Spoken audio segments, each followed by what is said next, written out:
decade. Please welcome Andrew. Hi. So when I was first asked to speak at this conference, I thought for sure I'd be here speaking about social intelligence today. It's all of the great strides that we've taken around this discipline in the last year.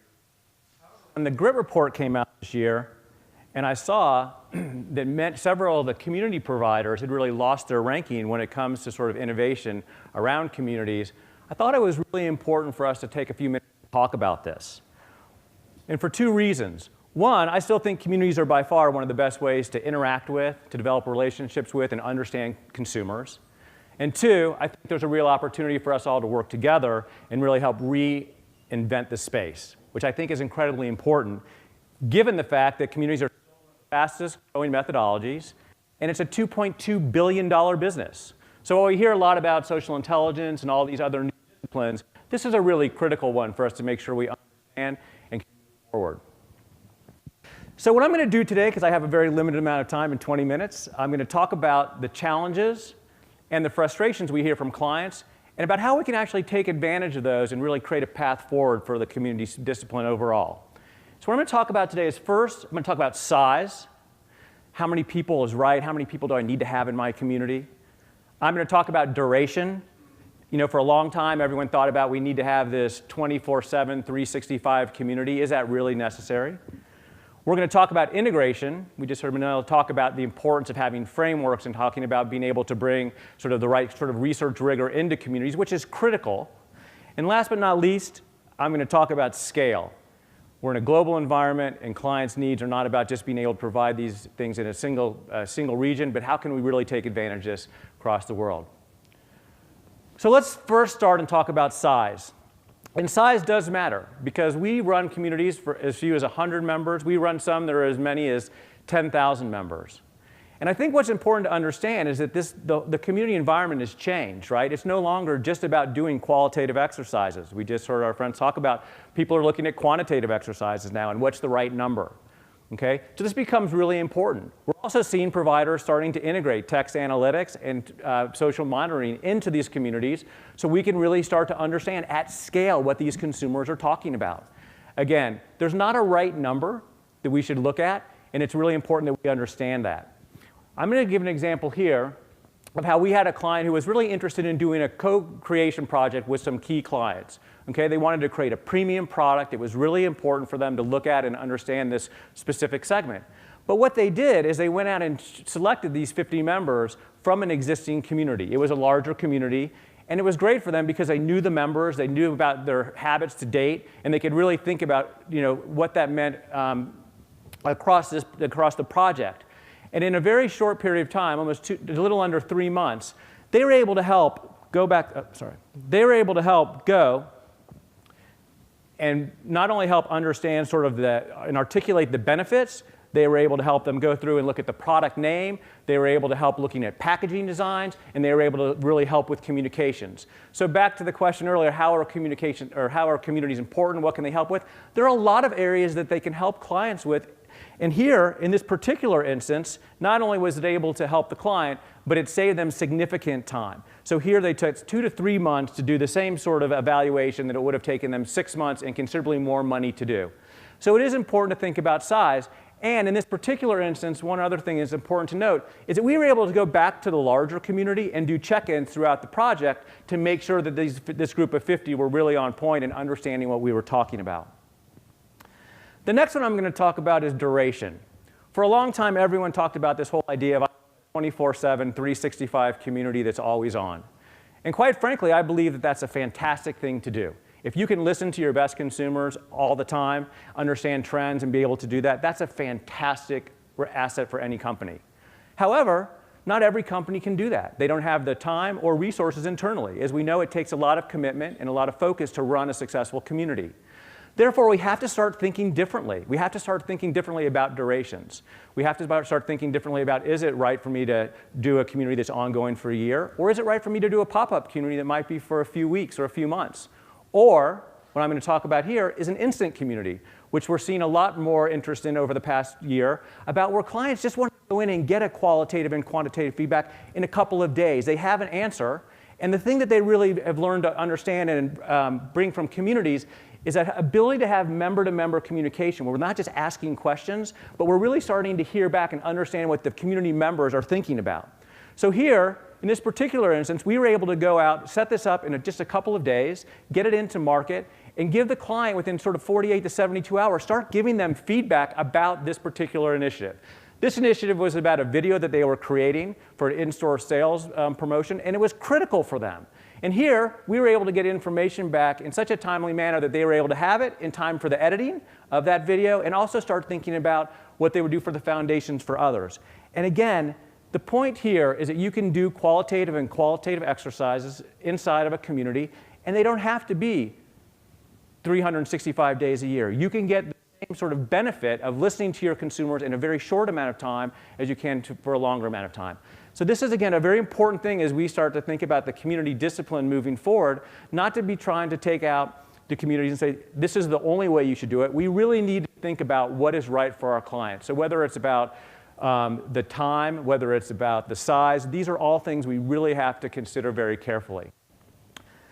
The next thing that I want to talk about, and here on this one again, you'll just see that it was a very efficient way for them to get this back, to get this information, and really be able to save money, which is, again, what we hear all the time, right? How can I do this faster? How can I do this more efficiently? And we're continuing to see that within our community environments, which is critical. But the thing I really want to spend a little bit of time on and talk about today, which I think we just touched on earlier, is this whole idea of integration. And what we mean by integration is, what does it look like? How do I really use the community environment, and how do I understand how it fits into my business and the business needs? And for a long time, what we saw in the early days of social media, and I talk about this a lot, is that we would get these standalone reports that would come back from either from our vendors.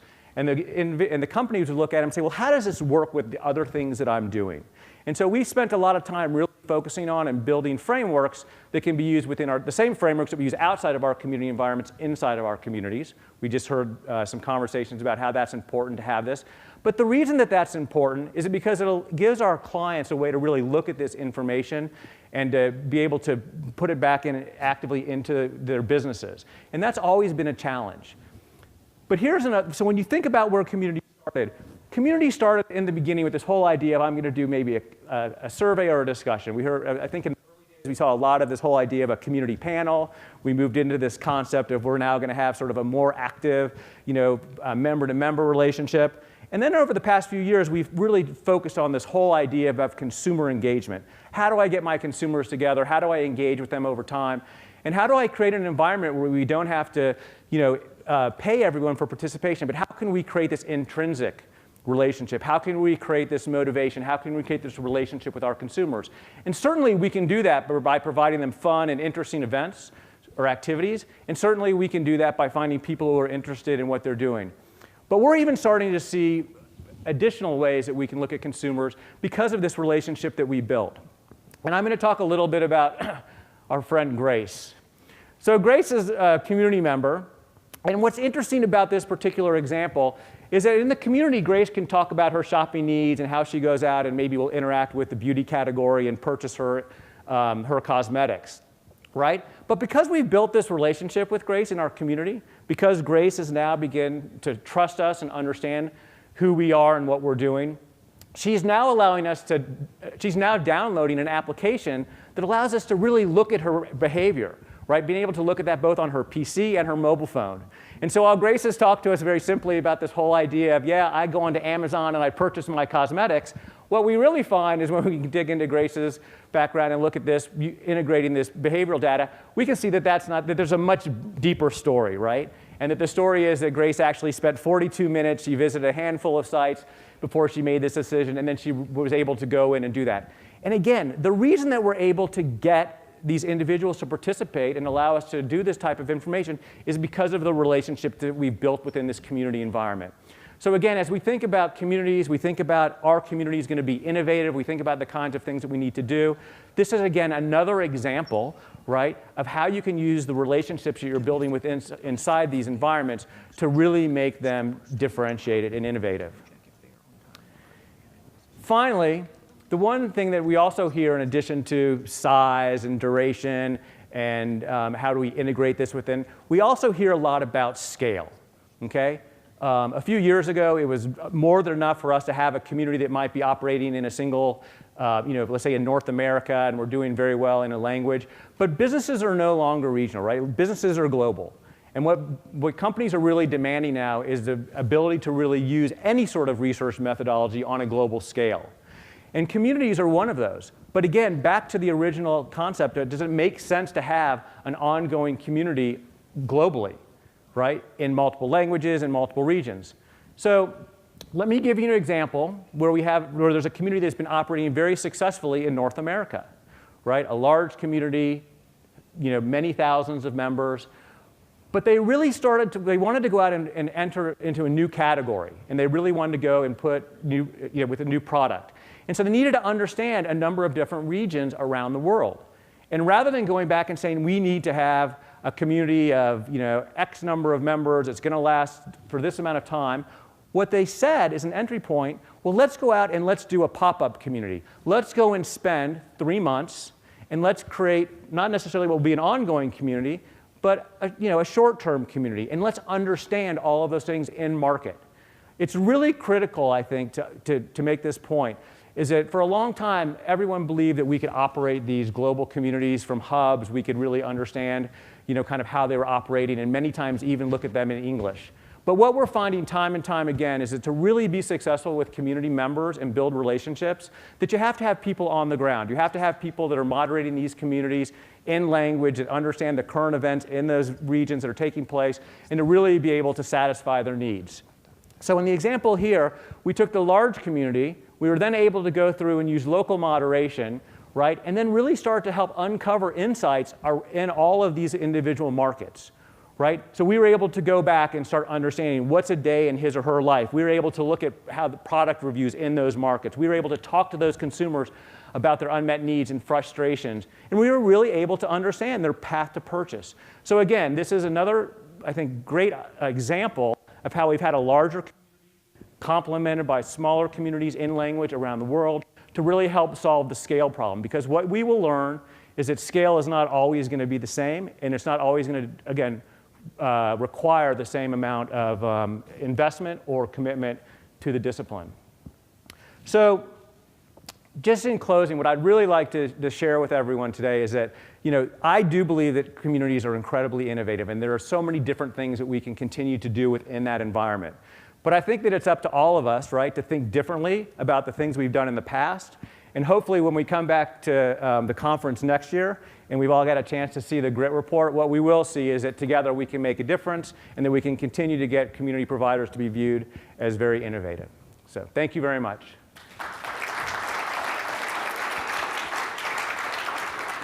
Thank you so much also on behalf of GRIT report. And questions? Right there. Hey there, Andrew Reed from Vision Critical here. Great presentation. A question for you on, you were talking about passive tracking and also talking about the importance of intrinsic motivation. Have you had any experience with getting people to actually put technology on their phones, on their computers, so we can track them and understand them better, but do it in a way that's very intrinsic? It seems to be, so far all the examples I've seen are all kind of cash-based and very extrinsically motivated. Yeah, I mean, so I don't know how much you know about sort of my background, but I've always been a big believer in building engagement and intrinsic motivation. In the early days when I started building communities, when Forrester was sort of one of the leading analysts, I used to always say there was a religious war going on, because I really was passionate about the fact that you needed to get people to have a reason to want to participate in these communities, especially when you start thinking about quantitative and you start thinking about larger size communities, right? It's impossible to pay thousands of people to participate every month, right? It just it doesn't work. So we have been successful with that. We've been successful with creating the idea and the opportunity where people are participating because they have an interest in the space or a brand. And I think that's actually at the heart of why they are interested in participating and sharing that kind of information with you, right? Because I don't know that I would be inclined to share my data on my PC or my phone if I didn't know what it was being used for or who they were doing it. But if I have a relationship, what we're finding is they're much more likely to participate in those types of activities. Thanks. Unfortunately, we're out of time. So, Andrew, thank you very much. And then will you be available for questions later? Yes, I will be here. Okay. Thank you. Thank you again. Thanks, everyone.